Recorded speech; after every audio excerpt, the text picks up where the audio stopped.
نحمده ونصلي على رسوله الكريم ربي اشرح لي صدري ويسر لي أمري واحلل عقدة من لساني يفقهوا قولي يا ربي صل وسلم دائما أبدا على حبيبك خير الخلق كلهم.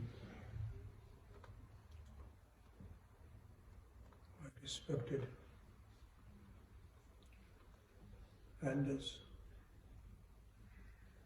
young brothers and friends, tonight will be the 25th night of month of Ramadan. Some of our elders, they have said when one of the odd nights of the last Ashra of month of Ramadan falls on Thursday, then there are great chances the Laylatul Qadr be on that night. I ask Allah subhanahu wa ta'ala to let us receive some of the blessings of this night and not to keep us deprived from the blessing of the Laylatul Qadr. Aisha radiallahu ta'ala anha asked Prophet sallallahu alaihi wasallam to which dua should be made. Rasulullah sallallahu alaihi wasallam taught us, Allahumma innaka afoon tuhibbul afwa fa'fu anni. Oh Allah, you love to pardon, and I ask you to pardon me. So this dua should be read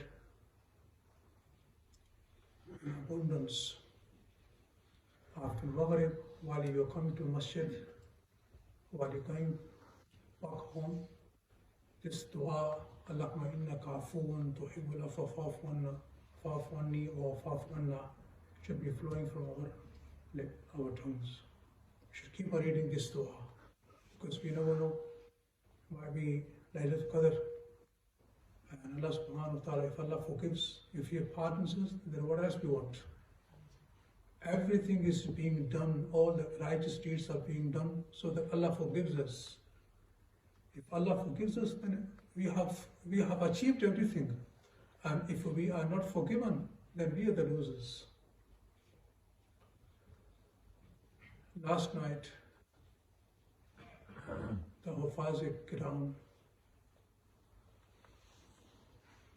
in order to make sure that the Quran is completed on the 29th, so they have increased of their recitation. Normally they were reading one juz every day, every night. So yesterday they started reading 1 1/4. The followers of the book must have noticed they took their time yesterday. It was because of this reason. So last night they recited the 24th juz and the first quarter of the 25th.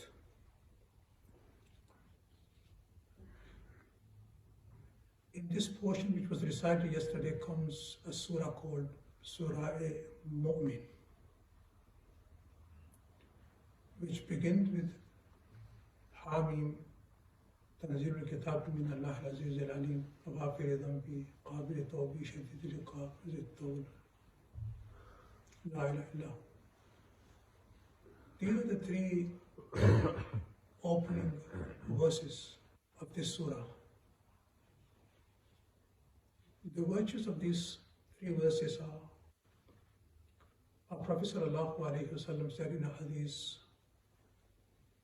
whosoever in the morning reads Ayatul Kursi and these three verses, Surah Mu'min, Para 24, in the morning, then he will remain safe against every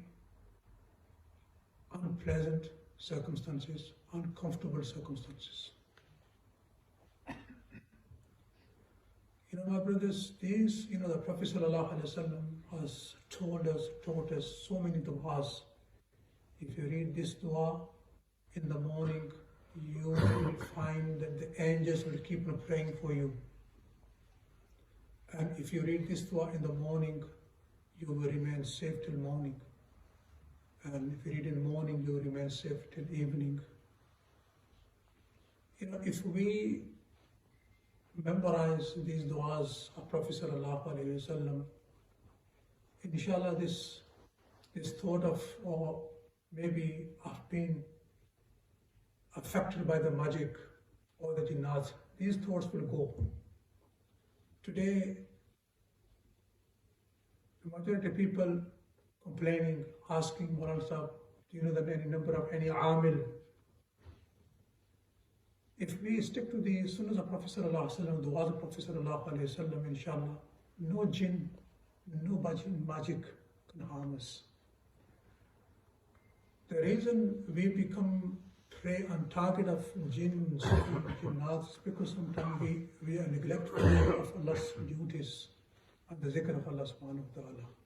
As I said before, the zikr of Allah subhanahu wa ta'ala is a shield. It's a protection against shaitan and everything. So our Prophet sallallahu alaihi wasallam taught us that whosoever will read these verses in the morning till evening, he will remain safe. He will be in the protection of Allah subhanahu wa ta'ala. Now you tell me, if someone comes in the protection of Allah subhanahu wa ta'ala, is there anything that can harm him? Nothing. So, we should memorize these. The three verses. Hamim is one verse. And then Tanzilul Kitabi min Allah al-Azim is the second verse. Qaf is the second verse. Very brief verses. You should memorize these and, read them, regularly every morning. Umar radiallahu ta'ala who once was sitting, and around him were so many companions. And he said, a young man from Syria used to come and visit me. How come I haven't seen him for a period of time? Where has he gone? He hasn't come to visit me. He was very pious, righteous, young man. But what happened to him? He hasn't turned up anything, any news. They said to Amir al-Mu'minin, "Oh Amir al-Mu'minin, don't ask about him." They said, don't ask about him, because he has totally changed now. He said, what do you mean by he has changed? They said, Aliyazu billah, he has started drinking alcohol.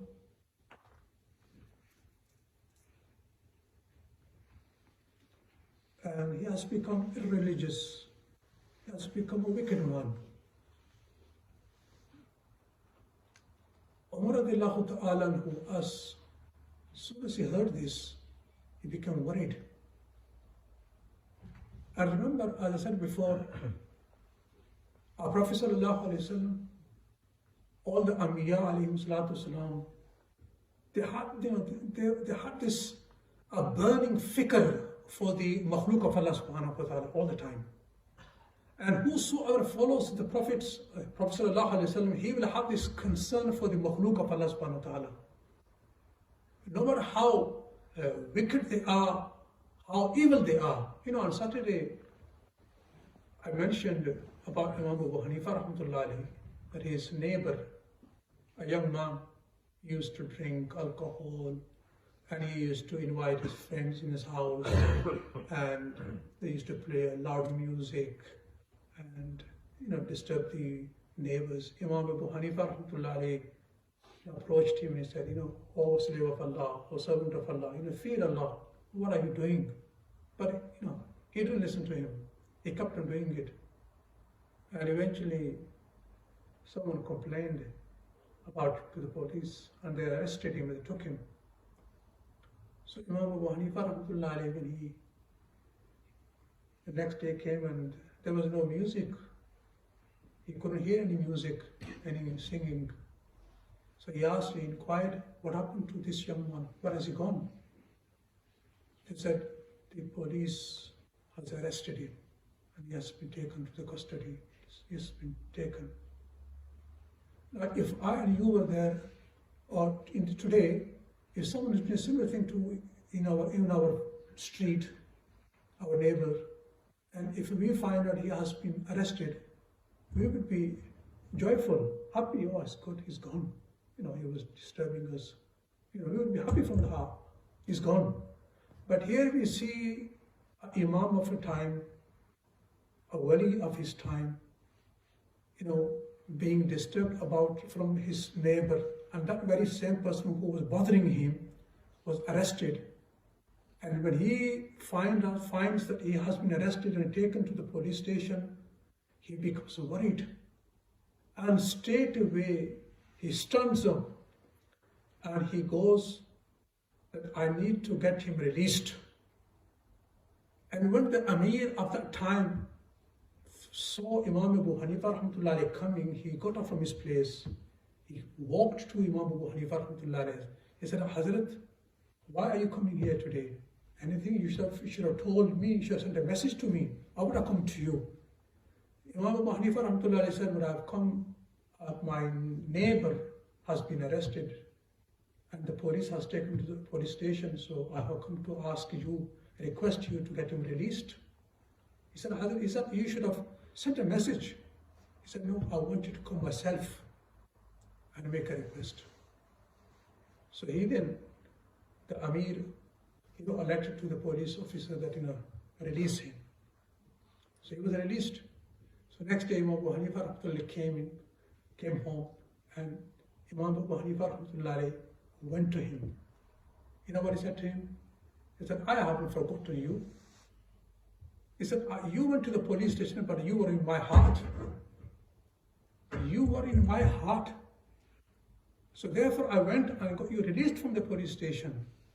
As soon as this young man who used to drink every day, when he heard this, that Imam Abu Hanifa, I used to give him trouble every day. And even once he approached me and I started to listen to him. And this very same man whom I give trouble every day, and he is the one who went and requested the Amir so that I got released.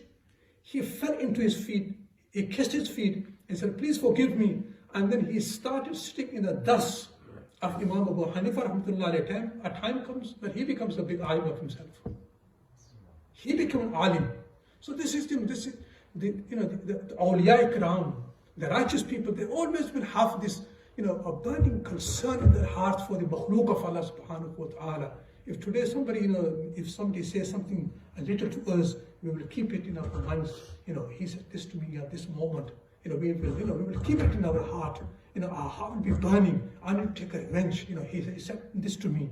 But here we find the righteous people, the pious people, the God-fearing people. They have so much sympathy for the makhluk of Allah subhanahu wa ta'ala. No matter how much trouble they've been given by them, but they will have this, this fikr for them. And if they find they are in trouble, they will go and they will try best to get them out of this trouble.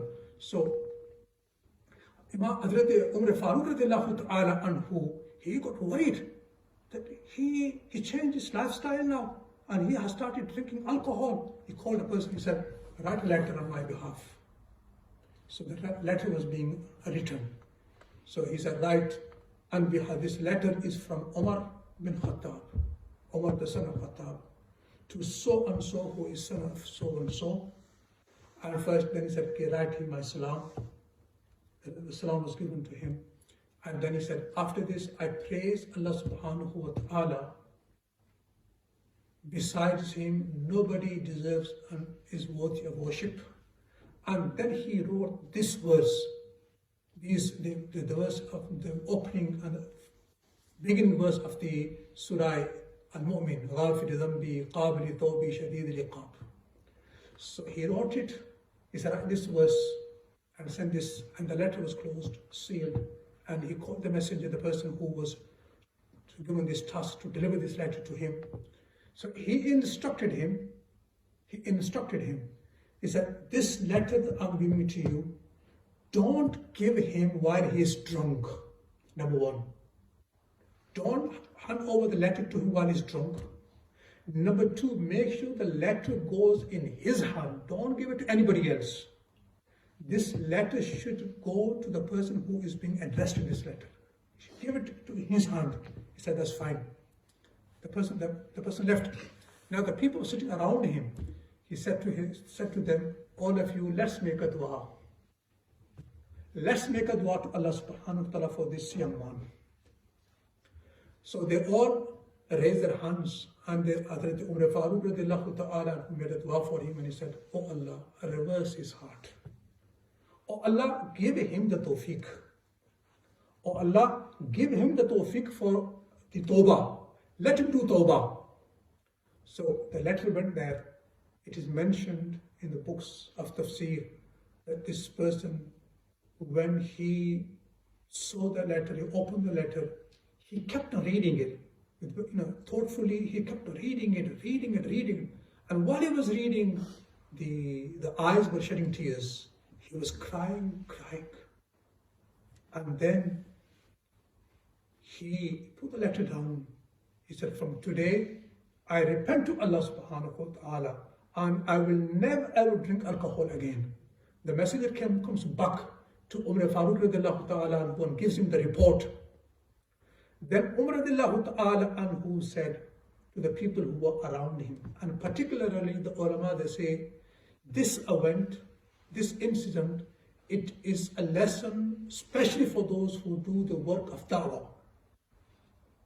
Before they go to anyone to give da'wah, they should make a dua to Allah subhanahu wa ta'ala for him. Because the hearts are in the control of Allah subhanahu wa ta'ala. So Umar radiallahu ta'ala anhu, he said, whenever such thing happens with someone, never ever taunt him. Don't say, oh, you used to be so good person, and you used to be, regularly come to the masjid, and what happened to you, Don't say all these things. If you're going to say these things, then you are helping the shaitan. And what will happen? This person, rather than coming close to you, he will flee from you.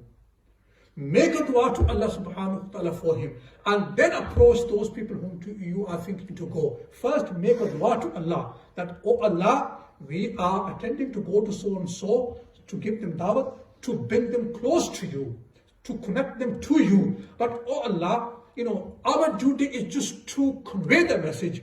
But oh Allah, the hearts are in your control. You reverse their hearts. So Hazrat Umar Farooq radiallahu ta'ala anhu, the people who were sitting around him, he said to them, this is what you should always do.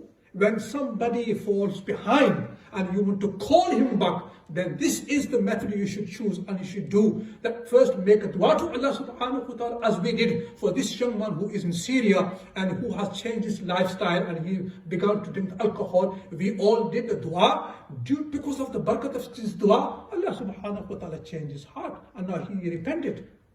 So, this is a lesson for me and you, that when we sit to give a dawah to someone, or when we go to someone to give a dawah, we should make a dua to Allah subhanahu wa ta'ala. Oh Allah, these are your servants, and their hearts are in your control. Allah, we ask you to change their hearts. So my respected young brothers, these are the incidents and the events through we should learn lesson from, and we should ask Allah subhanahu wa ta'ala to keep us. This shaitan can he's always there. He has taken an oath that he wants to drag us to Jahannam. This is clear cut. Shaitan has taken oath from day one that he is our enemy. And Allah subhanahu wa ta'ala has declared us. He declared that he is your enemy. Keep this in your mind. Shaitan is your enemy. Whenever he will find a chance, he will attack you. We should always, number one, for ourselves, make a dua for ourselves that Allah, you keep us steadfast. Rasulullah sallallahu alaihi wasallam always used to make this dua, Ya muqallib al-qulub, sabbit qalbi ala dinik, or reversals of the hearts. keep my heart steadfast on my deen. Who's making this dua? Rasulullah sallallahu alaihi wasallam making dua. Lesson for me and you, that we should always make a dua to Allah. Oh Allah, if I'm doing this da'wah work, if I'm coming to the masjid, if I'm reading the Quran regularly, this is your tawfiq. Allah, I ask you to keep me steadfast on this till my death. وَعْبُدْ رَبَّكَ حَتَّى يَأْتِيَكَ الْيَقِينَ. Allah subhanahu wa ta'ala says, don't worship Allah only in the month of Ramadan. This worship is not for the month of Ramadan. The prayer is not for the month of Ramadan. The citation of Quran is not limited to the month of Ramadan. No, Allah is saying, وَعْبُدْ رَبَّكَ حَتَّى يَأْتِيَكَ الْيَقِينَ. You worship Allah subhanahu wa ta'ala till your death. You offer the 5 daily prayers till your death. You do the recitation of the Quran till your death. You read the 3rd kalma till your death. You read the 1st kalma till your death. You read the celebration of Prophet till your death. وَعْبُدْ رَبَّكَ حَتَّى يَأْتِيَكَ الْيَقِينَ. This worship of Allah subhanahu wa ta'ala is not only for the month of Ramadan, or it's not only limited to special days of Friday, or when the 10th of Muharram comes, or these special days come, then we worship Allah subhanahu wa ta'ala. No, the worship is regularly and is till the death. So I ask Allah subhanahu wa ta'ala, give me and you all the tawfiq that we remember Allah and we worship Allah subhanahu wa ta'ala till our death. Allahumma salli ala Sayyidina wa Maulana Mohammed wa ala alihi sahbihi wa barik wa sallim. Rabbana atina fid dunya hasanatan wa fil akhirati hasanatan wa qina adhaban nar. Rabbana taqabbal minna innaka antas samiul alim wa tub alayna innaka antat tawwabur rahim. Wa sallallahu ta'ala ala khayri khalqihi Muhammadin wa ala alihi wa sahbihi ajma'in bi rahmatika ya arhamar rahimin.